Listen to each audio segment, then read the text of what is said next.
అందరికీ నమస్కారం. నేను మీ కిషోర్. ఈరోజు మనం నంద్యాల జిల్లా వెలుగొండలో ఉన్నాం. ఒకసారి చూడండి, మనం ఏదో పాకిస్తాన్ దగ్గర లేకపోతే చైనా సరిహద్దుల్లో లేం. నంద్యాల జిల్లా కేంద్రానికి 20-25 కిలోమీటర్ల దూరంలో ఉండే వెలుగొండ గ్రామంలో ఉన్నాం.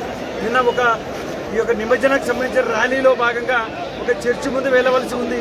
ఆ చర్చి ముందు డబ్బులు కొట్టకూడదని చెప్పి ఆ యొక్క చర్చి యొక్క యాజమాన్యం, చర్చికి వెళ్ళే క్రైస్తవులు అడ్డుకున్నారనే ఒక నెపంతో మొత్తం విగ్రహాల యొక్క ర్యాలీ అంతా కూడా ఆపినారు యొక్క పోలీసులు.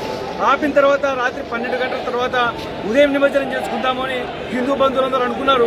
తెల్లవారి వచ్చి చూసేసరికి ఒక విగ్రహం కూడా లేదు అక్కడ. మరి ఈ విగ్రహాలు ఏమైనాయి?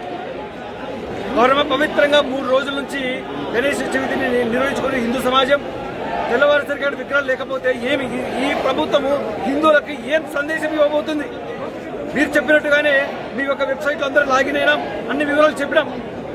భద్రత కల్పించాల్సిన పోలీసులు విగ్రహాన్ని ఈ విధంగా దొంగిలించకపోతే ఎవరికి సమాధానం చెప్పాలి?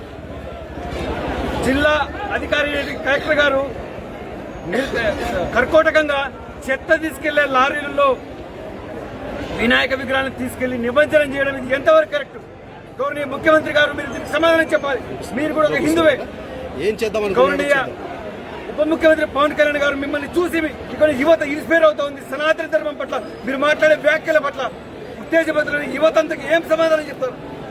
చెత్త బుట్టలో చెత్తని తోలే ట్రాక్టర్లో ఎత్తుకెళ్లి నిమజ్జనం చేసిన ఈ యొక్క కలెక్టర్ కి మీరు ఏ విధంగా మీ మంత్రివర్గం ఏ విధంగా సమాధానం చెప్పాలని చెప్పి ఈరోజు అడుగుతున్నాం. జై హింద్.